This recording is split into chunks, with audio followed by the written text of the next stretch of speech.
The wild man of Ocheesee Pond is a mysterious figure who was said to live in the swamps of northwest Florida during the late 19th and early 20th centuries.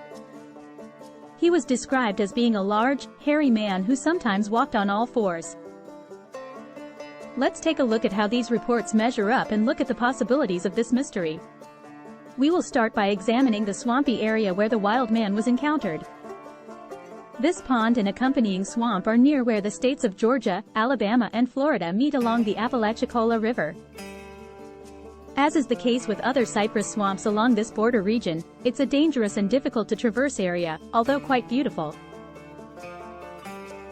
The first reported sighting of the wild man was in 1876 when a group of hunters encountered him in the Ocheesee swamp.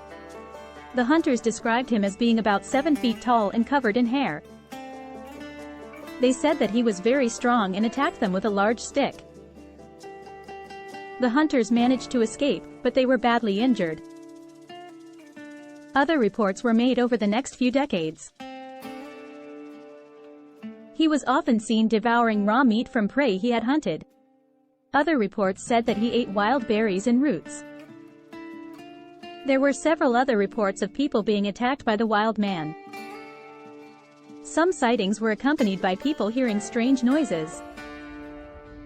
These were usually knocks on wood and branches being broken. One case even mentioned the howling of wolves prior to the encounter. In 1884, a group of men organized a search party to look for the wild man. They searched the woods for several days, but they were unable to find him. However, they did find some evidence, including footprints and broken branches. The sightings of the wild man continued throughout the 1880s. In 1887, a man named John Keeley claimed to have been attacked by him. Keeley said that the wild man was about 7 feet tall and covered in hair. He also said that he had a powerful grip and that he could run very fast. Several other people claimed to have been attacked by him. In one incident, a man was said to have been dragged into the woods by the wild man and was never seen again. Reports slowed down into the 1890s. Some reports around that time said that the wild man was captured in an emaciated state. After capture, he was taken to a mental hospital in Tallahassee. However, other accounts say that he was never captured and the person captured was someone else and not the real wild man. One troubling report came in 1916 when it was reported that a local farmer had been found dead with large bite marks on his body. Many said that this was the work of the wild man, but it could have easily been something else. So, what was the wild man? Several theories have been mentioned. The first is our old pal, the Bigfoot, also known as the Skunk Ape in Florida. However, most of the wild man reports don't cleanly match up with the look and behaviors reported in skunk ape encounters.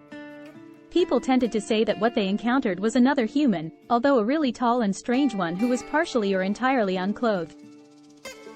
Another common explanation is that it was someone who had turned their back on society and reverted to a wild state. Some have speculated that he was a Civil War veteran suffering from what we now call PTSD.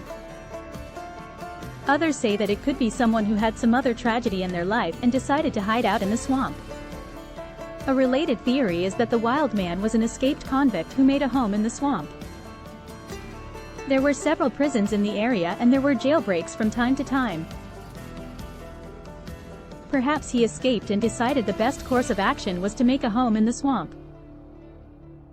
Along the same train of thought, some think that the wild man was an escapee from a mental asylum. This theory might line up with reports that the captured person was returned to such a facility. However, other reports say that there were no escapees that matched the description of a strong and tall person. Finally, could the wild man just be a hoax that's used to scare kids and mess with tourists? That's certainly a possibility. Spooky legends can be quite useful in helping build interest in an area. And boogeyman stories are often used to keep rowdy kids in line, especially in earlier times. My take, after reading about the reported capture, was that the wild man of Ocheesee Pond was a real person who suffered from some type of mental illness. The exact nature of it is unclear, but whatever it was, it caused them to seek separation from society. I tend to favor the PTSD theory the most. What do you think? Was the wild man of Ocheesee Pond a troubled human, a cryptid creature, or just an elaborate hoax or legend? Let me know in the comments and check out our other videos on weirdness in southeastern swamps.